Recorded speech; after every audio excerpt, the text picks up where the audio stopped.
Welcome back. It's the Shade Tree L. Let's get it popping with wig class 117. I am going to be showing you how I made this multicolored wig. Make sure you subscribe and turn your notifications so you don't miss any new videos, hunty. Now, these are the three colors that I used. So I have Purple Rain. It was Cosmic Sunshine and Iris Green. Here are my three brushes I'm going to be using, and I have 3 clean bows.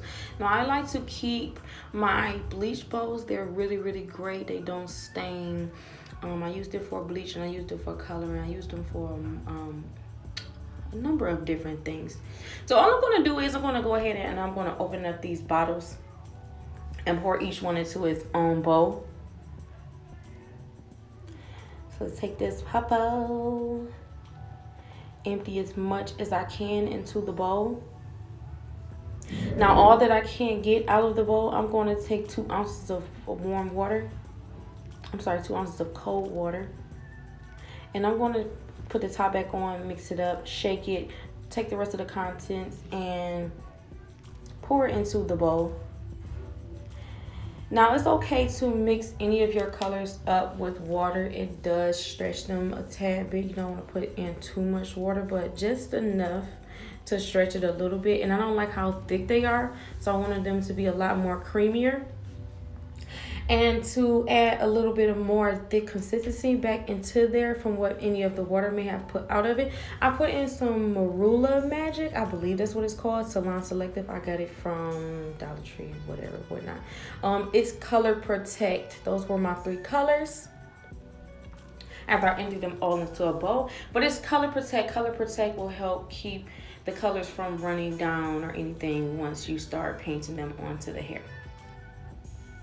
So my first task that I started doing was I put all of the purple, not all of the purple, but I colored the roots purple, and this will conceal the cap, both the cap and the black stitching.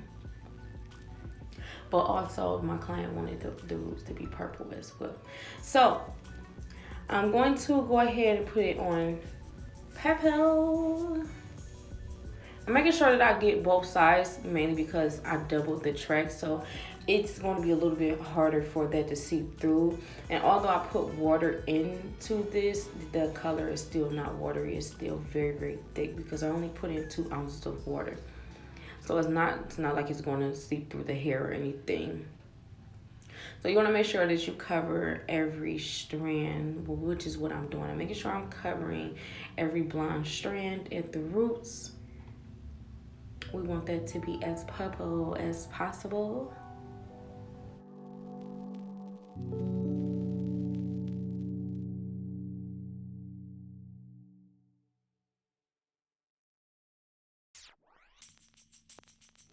Man, you look at the sky. All the stars, man, the stars are beautiful tonight.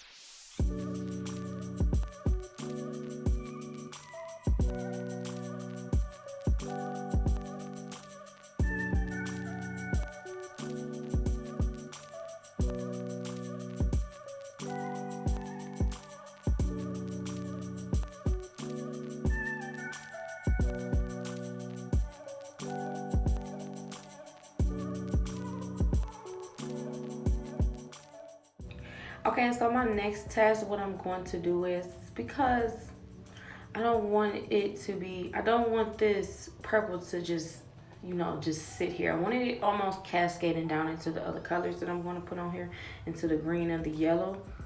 So I want to pull it down a little bit, sort of like like a waterfall or something like that. So take the comb, put the color on there, and then comb the color down into the hair a little bit further. So I'm going to repeat this process all the way until I get to the top, to the closure.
Okay, so the roots in the wig are all complete. So now I'm going to do the roots in the closure.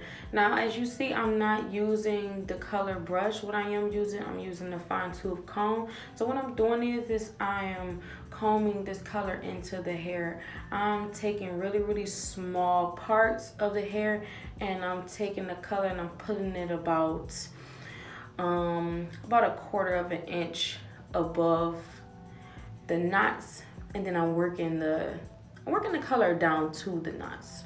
So I'm not starting at the knots, I'm working it down to the knots. This will help keep my closure from staining. You know, if you're going to try this method, just make sure that you don't have a lot of the color product onto the comb, and then this will keep you from having globs on your closure or frontal, while also keeping your knots and your lace transparent for wearing. Now, at one point I did have a little bit too much on the comb, and I did have one stain on there, but I'll take one out of the entire thing being stained. And the knots were still really, really transparent along with the lace. So it still came out really, really nice. I was very happy with the results. But this works really, really well to keep from having your knots stain or your lace stain. And I'm going to go ahead and do this process all the way through. Now, this process is very, very tedious. It does take a long, not that long, I'm playing. It takes a long time. It takes about the same amount of time it took for me to work through the wig with the color brush is the amount of time that it took me to do this lace closure. Specifically because it's a total different entity, and I wanted to take my time and make sure that it was correct. So now throughout the middle of this, I did start using the color brush, and that was only to darken the hair away from the roots. It wasn't to darken the hair, it wasn't to use by the roots. As you can see, I was still using the comb by the roots, and I was using the brush to darken the hair away from the roots. Now I'm going to go ahead and do like a sort of a different, just do like a color pattern with this yellow and this green. So like every couple strands or every couple sections of the hair, green, another section yellow, and then I'll do like another section purple. So I pretty much did this very random. It wasn't a planned out thing. I just painted as I went. Make sure all of the blonde hair is colored. And honeys, as you can see, I'm coloring this green over this purple, and this purple is not staining into the green. That is all thanks to that Color Protect conditioner that I put in there. Because like I said, I didn't put a lot in there. I put maybe like I put about 10 pumps, about 5 to 10 pumps into each color. So that's not a whole lot. That was about an ounce, maybe less than an ounce of conditioner. So it's just pretty much to just protect the colors from running into each other and make sure that the hair is staining onto the hair properly. So I'm taking this and working this through. And I'm going to repeat this entire process all the way until I am done. As you can see, I did different little color schemes as I was going through. Nothing in particular, just a bunch of different trying a bunch of different things on each portion of hair that I chose. So like some of them had like purple at the top and yellow at the bottom. Some of them had purple at the top and green at the bottom. Some of them were all purple. Some of them were purple and yellow at the top. Some of them were purple and green at the bottom, at the tips.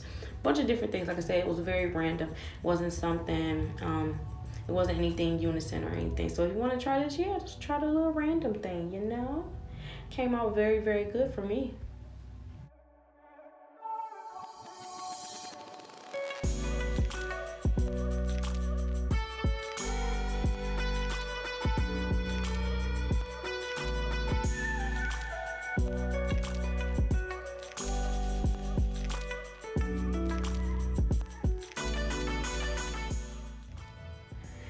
So once the hair is all colored, I'm taking it to the sink to wash it all out. Now I do have this mannequin head on the wig stand because it's a lot easier for me to do it this way. And I have this on really ice cold water. Now my hands were very freezing, but it was worth it.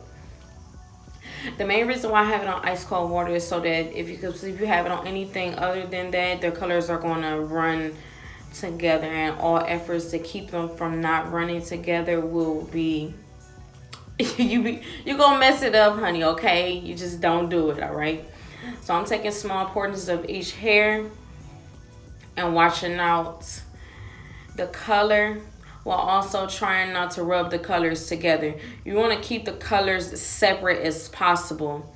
Don't rub them together like I'm doing. I'm not rubbing them together. I'm rubbing my fingers through the hair, but I'm not rubbing the colors together. Now when washing, what I did when I washed it is I put shampoo on small portions of the hair and I combed it through with a shampoo brush. You can use a shampoo brush, or you can use like a wig brush, a detangling brush. It'll work pretty much the exact same way. It won't have the hair rubbing together. It'll just make sure that you're washing the hair properly. So like I said, you want to make sure that you get all of this color out. Get as much out as possible. That way when you go to shampoo it, you don't have color running everywhere, running to each other. So yeah, like I just said, this is when I put the shampoo on there, and I'm just combing the shampoo through. I'm combing the shampoo through to get any excess color off of there. And I'm taking medium-sized portions and I'm doing that. So of course I did blow dry at this time because I didn't want it wet. I didn't want it wet and the colors seeping through together. Yeah, so I didn't want any of these beautiful colors dripping down wet into each other. I wanted to keep them stuck in place. So I went ahead and blow dried this on like medium heat. Medium high heat.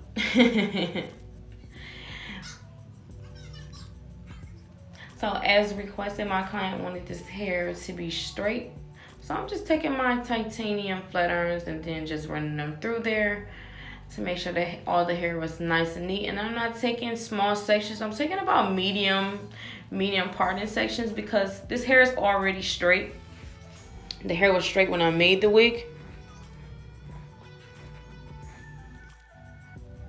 And I got these flat irons from Sally's. They're limited edition, so I'll leave them in the description. They're holiday edition, so I don't know if you want to see if you can get them in time, because when I went and got them, they only had 2 pair on the shelf, and I wasn't about to wait basically. So I grabbed them when I saw them because I really like them. They function as a flat iron and curler as one, and I've been looking for a flat iron like that for a while now. They had a nice sale on them. I had some nice Sally points to go along with it, so I got it at a bit of a discounted price, which was excellent. So yes, what I'm doing, like I said, while I'm doing this, I'm just running this through here. I'm going to section off not small but medium sections and run my flat iron through to make sure that all the hair is nice, straight, and neat.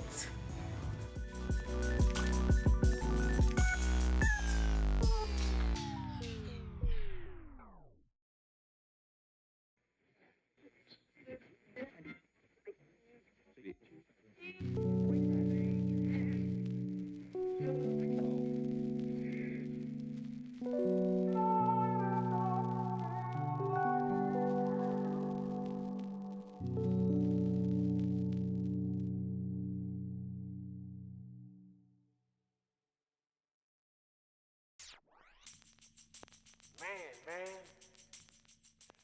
Now, babes, do you see that shine? And I didn't put absolutely anything on this hair. I just used the leave-in conditioner and the conditioner that I put in the colors when I was coloring the hair, which helped maintain the moisture and the shine throughout the entire process of coloring this hair and flat ironing it. Now, I didn't use any silk drops or anything. I was considering it, but once I started flat ironing it, and I saw how great this hair was after it was flat ironed, I didn't need the silk drops. I didn't need none of that, okay? So, no, I didn't bother.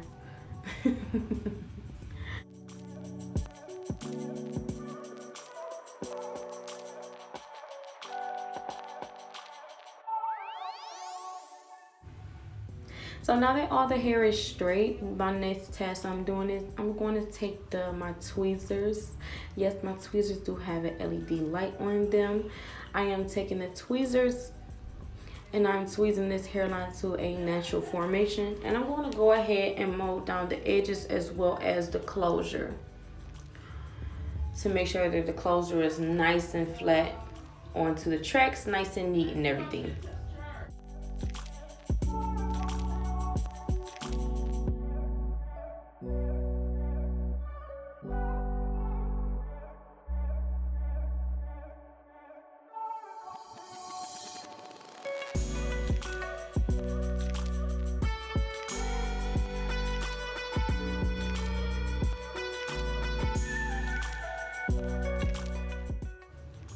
So nice natural edges. Yes, honey, I let them air dry. And this is how she looked when she was complete. Yes. So beautiful, so beautiful. This is one of my favorite ways to color. One of my all-time favorites. Currently, one of my best. And I was very happy and very, very grateful. She was so beautiful. Yes, hunty. Thank you, babe, so much for watching. You know, I love all your support. Make sure you like, subscribe, turn on your notifications. I have new uploads every week. Follow me on social media. Thanks for watching. Here's some extra videos for you to watch until I upload some more, okay? Bye.